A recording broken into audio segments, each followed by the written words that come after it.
Tired of dealing with annoying flies, fruit flies, and gnats in your home? The Zevo Flying Insect Trap is your ultimate solution. Don't wait. Check out the link in the video description now to get your Zevo Flying Insect Trap on Amazon and enjoy a bug-free home today. An incredible new theory on what happened to the three men who managed to escape from Alcatraz in the 1960s has emerged. Brothers John and Clarence Anglin, alongside friend Frank Morris, tunneled out of their cell of the maximum security prison in June 1962 before disappearing into the waters of the San Francisco Bay and have never been found. And now writers Ken Widner and Mike Lynch share their fascinating theory. Their book, Alcatraz, The Last Escape, alleges the trio escaped the jail in a makeshift raft and used wires to hitch themselves to a passing boat. From there, the fugitives met a second boat in the San Francisco Bay area, which took them to dry land. A private plane chartered from a small airport at neighboring Marin County flew the trio to Mexico to begin a new life, it is claimed.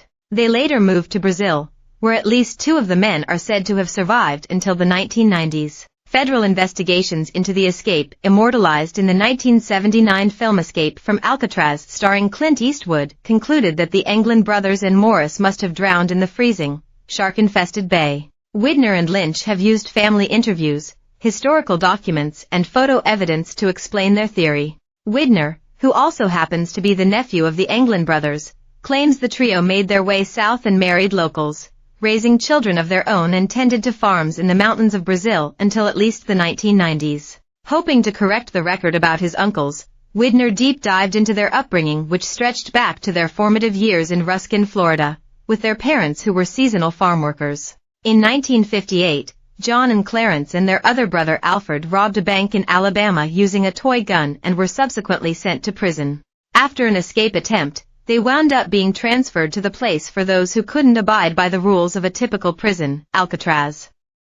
Inside the walls of the famous prison they met Morris and started scheming as to how they could make their way out. Their escape plan began to take shape in December 1961, when Alan West, who accompanied an adjacent cell, began collecting old saw blades he found in one of the utility corridors while on cleaning duty. From there, the four men, including West, who did not get to escape with them, alternated shifts, chiseling through the walls with spoons and other kitchen utensils, and creating decoy heads out of barbershop hair, plaster, and paint to fool the night guards. Widner says that the making of fake heads came from their brother's time at a reform school in Florida, which they used to break out of the school and also sneak out of their family home. Speaking with the State, he said, the first time they actually used them was when they would sneak out of the house as kids.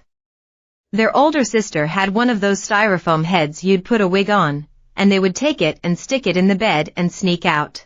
They also fashioned a makeshift raft out of 50 prison-issued World War II-era raincoats, used at the prison, cotton and rubber. The men then stored all of their materials in a hollowed-out space above their cell blocks. According to Widner, the men even made a periscope so they could peep around corners and a homemade flashlight to illuminate tight crawl spaces. The group would work from 5:30 p.m. to around 9 p.m. before the guards called for lights out before finally making their escape on June 11, 1962. The men shimmied through the holes they had created past the vents in their cell blocks, climbed up the plumbing to the cell house roof, traversed 100 feet across the rooftop, and then carefully maneuvered down 50 feet of piping to the ground near the entrance to the shower area. They left behind the detailed plastered heads on their beds to trick any guards on the night duty, and when prison guards conducted their routine morning check of the beds the next day, they reported the men missing, but the men already had a 10-hour head start. One of the biggest concerns for the group was dealing with the icy waters of the bay, with the Alcatraz showers known for using hot water so inmates wouldn't get used to the cold and have any ideas about making a bid for freedom. However, Widner says that the Anglins had help in preparing their bodies for the freezing water from fellow prisoner Whitey Bulger, the infamous Irish mob boss from Boston.